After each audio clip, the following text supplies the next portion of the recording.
지금 왜 나와 있는 거예요? 오늘 드디어 GV70을 타러 가기로 했어요. 목소리가 틀렸어요. 오늘 드디어 GV70을 타러 가기로 했습니다. GV70? 네. 새로 나왔다고 하는데 디자인이 너무 예쁜 것 같아서 개인적으로 기대가 돼요. 슬리퍼로. 인사 한번 하세요. 안녕하세요. 플레이앤드 임명과장입니다. 꺼가! 밥 먹었어?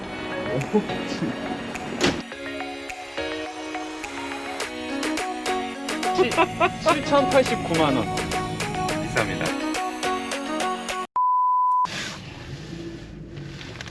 GV80은 언제 타도 조용하고 좌회전하세요. 정숙한 것 같아요. GV70이 투싼보다 크다 했나? 산타페보다 작다 했나? 아니 여기저기 보고 했는데 이미 사실 뭐 기본적인 차의 뭐 스펙이나 뭐 주행 성능 이런 거에 대해서 사실 이미 리뷰들도 너무 많이 있고 우리가 비록 뭐 차로 먹고 사는 사람들이긴 하지만 전문 자동차 리뷰어나 이런 게 아니기 때문에 적재불량입니다. 적재불량. 신호위반까지.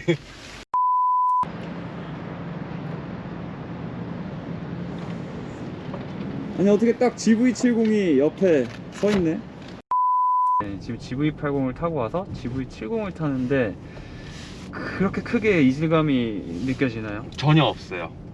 이 차를 처음 탔을 때 시동을 걸고 주행을 시작했을 때 가장 처음 느낀 게 이제 뭐 몇 개월 되긴 했지만 조금 저 세월의 흔적을 가진 GV80보다 훨씬 조용하고 안락하다였어. 그러니까 당연히 그런 부분들이 차이가 나줘야 되는 건데 그게 사실 좀 지금은 또 좀 적응이 됐을 수도 있겠지만 타자마자는 차에서 밖에서 나는 그 소음들이 너무 멀리서 좀 이렇게 뭔가 하나 막힌 듯하게 들리는 게 좀 이상하다 싶을 정도로 엄청 조용하고 정숙한 차인 건 맞는 것 같아.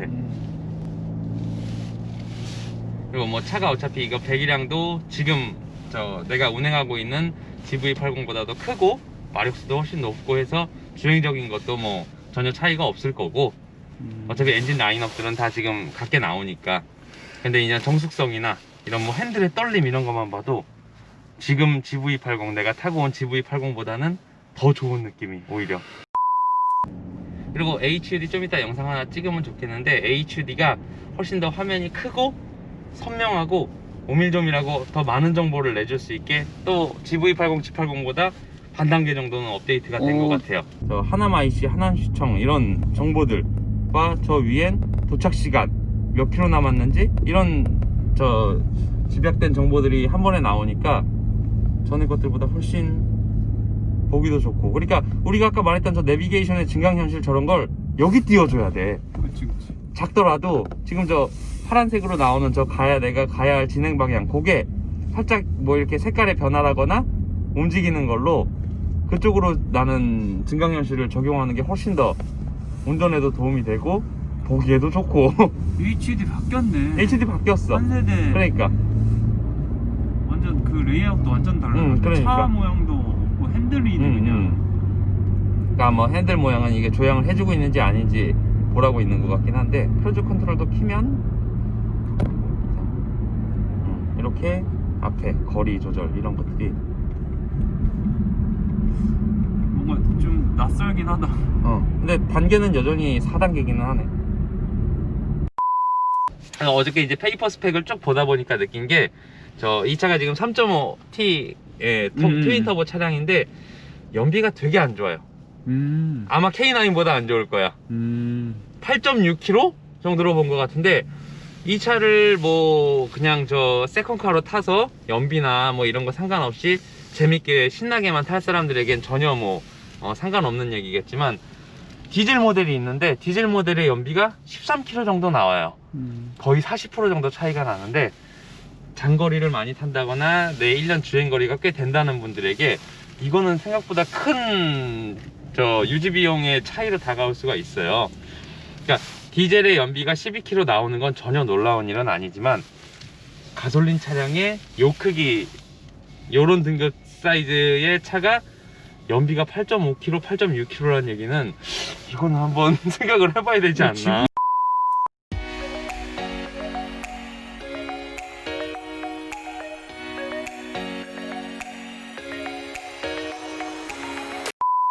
여기 스타필드 와가지고 잠깐 대놓고 한 10분 정도 시간이 없어서 좀 둘러봤는데 차가 좀 어떻습니까?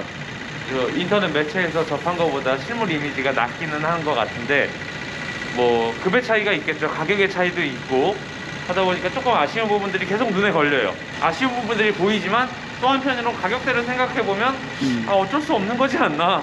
가격이 무한대로 계속 올라갈 수는 없기 때문에 차를 만드는 사람도 사는 사람도 어느 정도 타협점을 찾아야 되는데 뭐 적정한 선 정도는 지키는 것 같기도 하고. 결론적으로는 그래도 어느 정도 저는 좋다 나쁘다 가운데에 놓고 봤을 때 좋다는 쪽으로 당연히 기울 수는 있을 것 같아요. 뭐 인상 깊었던 부분은 인상 깊었던 부분, 저 엔진룸 안에 뭐 이런 뭐 트윈 터보니 380마력이니 이런 얘기들은 이제 너무나 이제 뭐 많이 나왔기 때문에 남들이 보지 않았던 부분이 벌써 보였는데 옛날에 우리가 저 한 10년 15년 전에 독일 차에서 내가 디자인적으로 가장 부러웠던 부분이 이 본넷이 범퍼와 라이트를 살짝 덮는 형상, 이게 난 너무 이뻐 보였어요. 지금 이 차가 이제 그런 식으로 마감을 해서 만지다 보니까 들리네? 이건 뭐지? 정상치보다 내가 볼 땐 훨씬 많이 유동이 있어요. 근데 실제로 이게 주행을 뭐 빨리 한다고 해서 열린다거나 뭐 해가지고 앞유리를 가격하는 일은 당연히 없겠지만 이 정도 들린다는 거는 예, 좀 위험할 수도 있겠다는 생각이 들 정도예요. 그리고 이전에 이제 GV 우리 제네시스 라인 차량들이 다 사이드 리피터가 없어지고 있는데 이 차는 이제 특이하게 다시 사이드 리피터가 돌아왔어요. 아 그러고 보니까 그 현다의 원래 이제 여기에 이렇게 크게 들어가는데 난 내가 볼 때 좀 과하다는 느낌도 들어요. 밤에 옆에서 차가 깜빡이 켜면 눈이 부실 정도로 그러니까 사이드 리피터의 역할은 사실 이게 훨씬 더 맞는 것 같아요. 또 사이드 미러의 디자인적으로 봤을 때도 여기에 깜빡이가 한 줄 들어와 주는 게 훨씬 예쁘기도 한 것 같고, 차를 조금 멀리서 찍어봐주면 여기서 차를 조금 보신 분들은 아시겠지만 캘리퍼 위치가 뒷바퀴가 달라졌습니다. 대부분의 캘리퍼들은 상용차들은 이쪽에 이렇게 들어가게 돼요. GV80도 마찬가지고 대부분의 차들이 이쪽에 들어가지만 여기에 달렸다는 얘기는 아마 무게 배분 때문에 캘리퍼 무거운 부품을 가운데 쪽으로 옮김으로써 무게 배분을 신경 쓴 것 같은데, 이런 부분은 차를 만들 때 훨씬 신경 쓴 부분이라고 할 수 있겠어요. 딱 봐서 좁지는 않은데 여기에 뭔가 네모바듯한 짐을 실을 때 예를 들어 이 박스가 좀 더 크다고 하면 이런 식으로 실리게 되면 트렁크가 닫힐 수가 없거든요. 그러니까 이런 큰 짐, 라면 박스 2개 정도를 위로 적재하기도 어려운 정도, 예, 그런 넓지는 않은 트렁크가 될 것 같아요. 라인이 여기가 많이 꺾이다 보니까 위아래가 좁아서 트렁크에 짐을 그렇게 맘 놓고 큰 유모차 하나 싣기는 조금 어려울 수도 있을 것 같다는 느낌이 애 아빠라서 그런지 바로 유모차를 실을 수 있는지 없는지를 보게 되는데, 시트를 플랫하게 눕히면은 요즘 뭐 유행하는 차박이라거나 뭐 이런 것들은 경차에서도 하기 때문에 전혀 무리가 없겠지만 큰 SUV 막 짐을 뭐 캠핑 갈 때 마음대로 다 실을 수 있는 그런 정도의 크기는 아닌 것 같아요. 차급이 있다 보니까 이런 트렁크 안쪽에 마감이라거나 이런 것들이 아무래도 조금 차이가 나긴 하지만, 예, 뭐 같은 등급의 다른 차들, 뭐 경쟁차들에 비해서는 마감이나 디자인, 뭐 고급감 이런 것들이 괜찮은 것 같습니다. 근데 잠깐 영상을 찍던 중에 이 머플러에서 연기가 지금 추워서 많이 나오는 걸 수도 있는데 추워서 많이 나오는 너무 이렇게 물이 흐르고 있어요. 너무 이렇게 크게 지금 당장엔 사실 아무 문제 없겠지만 우리가 연식이 좀 있는 차들을 뜯다 보면 이런 부품들을 탈거할 때 이미 이런 습기들로 인해서 다 녹이 슬어서 볼트 같은 것들이 안 풀리는 경우가 생기지만 그건 뭐 정비하는 분들에게 맡기는 걸로. 너무 돌출되어 있고 너무 솟아있지 않나. 그러니까 아니 이 머플러가 범퍼의 가운데 뚫려 있는 저 형상이 예전에 X 시리즈에 처음 나왔을 때 난 너무 멋있게 봤었어. 저게 너무 부러워서 그때 내가 라세티 탈 때인데 똑같이 따라하고 싶을 정도로 너무 멋있었는데, 얘는 뭐라고 해야 되지? 위치는 좋지만 모양이 조금 그러니까 누가 말하기를 크레스트 그릴을 옆면으로 90도 돌려놓은 형상이라고 하는데 나는 이건 사실 개인적으로 아주 부러워. 차라리 동그라미. 하지만 여기 이렇게 보시면 사실 넓은 공간은 아니에요. 우리가 앞자리를 지금 조금 여유 있게 해놓은 탓도 있겠지만 뭐 큰 차라고 할 수가 없기 때문에 크기로 따지자면 사실 뭐 투싼하고 산타페 중간급 정도 되는 것 같은데 큰 차는 아니기 때문에 뒷좌석 공간은 그렇게 넓지는 않을 것 같아요. 그러니까 뭐 저같이 뭐 조금 작은 아이들이 있는 그런 집이라거나 아니면 그냥 저 운전자와 보조자 정도만 탈 수 있는 정도 또 생각하시는 게 나을 것 같아요. 어우 힘드네. 이건 당장 힘드네. 타는 건 문제가 없지만 뭔가 저 뭐 장거리를 이동한다거나 하기는 좀 무리가 있고 뒤로 더 제쳐지지가 않기 때문에 저에겐 조금 힘듭니다. 뭐 그냥 뭐 그렇게 안락한 건 아니지만 어느 정도 탈 수 있는 수준으로 편하게 하려면 이 정도는 와줘야 할 것 같아요. 뒷좌석에 공조장치나 이런 것들이 뒷좌석의 공조장치가 같은 급의 다른 차종들보다는 그래도 제네시스 프리미엄이 있기 때문에 조금 이제 신경을 쓴 것 같아요. 예를 들어 이 뒷좌석에 전동 시트가 없지만 최초로 통풍 시트가 들어가게 돼요. 통풍 시트 여름에 시원하게 해주는 건데 실제로 냉기를 내주는 냉난방 통풍 시트인지는 모르겠지만 뒷좌석에 SUV 차들이 통풍 시트가 있다는 거는 전동 시트가 없는 통풍 시트는 처음인 거예요. 말이 너무 어렵다. 그러니까 2호급의 차량 중에 뒷좌석에 통풍 시트가 있다는 건 상당히 혜자스러운 거다 라고 말할 수가 있어요.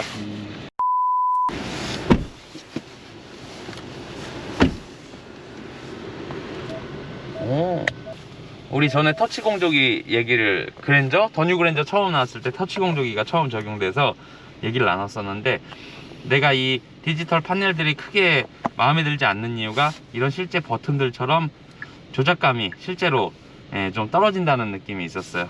근데 요거는 지금 조작을 해보니까 터치가 되면 우리 핸드폰 진동이 오듯이 진동이 와서 실제로 이게 눌렸는지 안 눌렸는지를 바로 피드백을 주는데 진동이 좀 세진 것 같아. 그래가지고 이제 그런 부분은 개선이 돼서 좋은 것 같고 특이한 게 버튼이 여기 옆에 누르는 버튼들이 있는데 각각의 버튼이 아니라 버튼 전체가 눌리는 방식이에요. 버튼 전체가 터치와 이 푸시 방식을 둘 다 이용해서 어디를 눌렀는지 감지를 하게 되는 방식인 것 같은데 조작감이 전혀 고급스럽지 않습니다. 네, 뭐라고 해야 되지? 따로따로 분리하는 게 훨씬 누르기도 좋고 이 버튼 내구성에도 훨씬 좋았을 것 같아요. 이런 버튼들도 여기 이렇게 튀어나온 디자인이다 보면 아래로 눌릴 줄 알고 당연히 난 이걸 아래로 누르려고 했더니 아니 똑바로 누르는 거예요.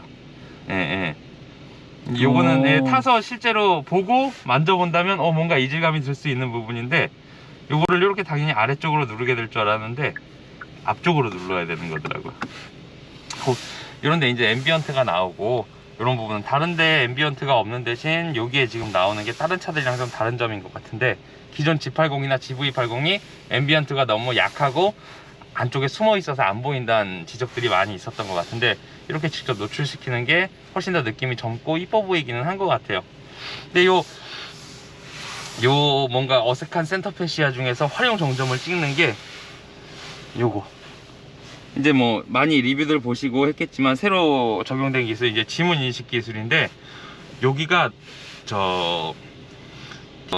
전후방 센서를 하나 여기다 박아놓은 것 같아서 마감이 아쉽기는 해요. 그리고 너무 휑하고 사자마자 난 여기를 이렇게 눌렀는데 스타트 버튼이 있는 위치들이 여기기 때문에 근데 여기 있더라고요. 그래서 요 위치를 여기 적절히 섞었으면 좋지 않았나 또는 이 기능을 여기 넣었다면 좋지 않았을까 그런 생각들도 해봤어요. 근데 여기 이 시승을 하는 오르는 길에도 GV80을 탑승하고 왔는데 뭐 실내 재질이라거나 가죽이 적용된 부분 뭐 전체적인 디자인 이런 것들은 큰 차이는 없어요. 그만큼 가격에 비해 되게 고급스럽게 잘 나온 것 같은데 버튼 배열이 나거나 이런 것도 같고 다만 이제 요런데 손이 닿지 않는 부분 요런 부분 다 고급 가죽으로 마감이 돼 있고 손이 닿지 않는 부분들은 플라스틱이나 이런 PU 재질들을 적극적으로 써서 그래도 원가도 생각한 느낌은 나긴 납니다. 핸들 같은 경우도 지금 이제 GV80하고 같은 물티슈 핸들인데 스포츠 모델 핸들은 아마 이런 모양이 아니라 이렇게 스포크가 3개 달린 조금 더 스포티한 모양인 것 같아요. 스티치라거나 타공 같은 것도 들어간 것 같고, 핸들은 개인적으로 저는 스포츠 모델이 훨씬 예쁜 것 같기는 한데, 그거는 이제 스포츠 패키지 그거를 선택함으로써 내외관 이런 핸들 부분들을 저 훨씬 스포티하게 바꿀 수 있기 때문에 저는 그게 많이 선택될 거라고 생각이 듭니다. 괜찮아요. 전체적으로 다 아주 고급스럽고 호불호가 갈릴 수 있는 이런 센터페시아 디자인 말고는 전반적으로 다 제네시스답게 나온 것 같은데, 하나 이제 차에 타자마자 제가 눈에 들었던 게, 저는 인테리어를 되게 중시하는 편이긴 한데 여기가 아반떼입니다. 네.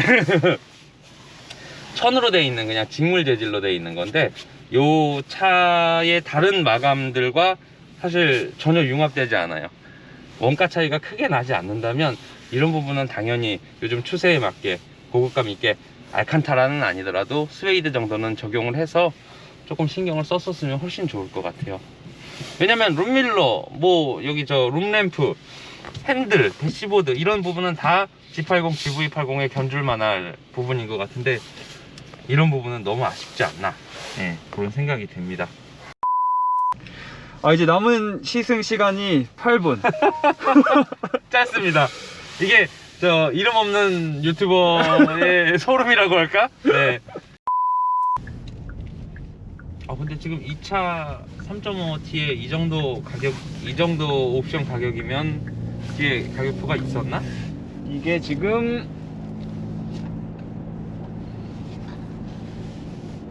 7,089만 원. 비쌉니다.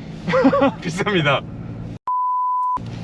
그러니까 이건 어떻게 보면 제네시스의 고민거리기도 할 것 같지만 GV80하고 가격대가 겹칠 거 아니야.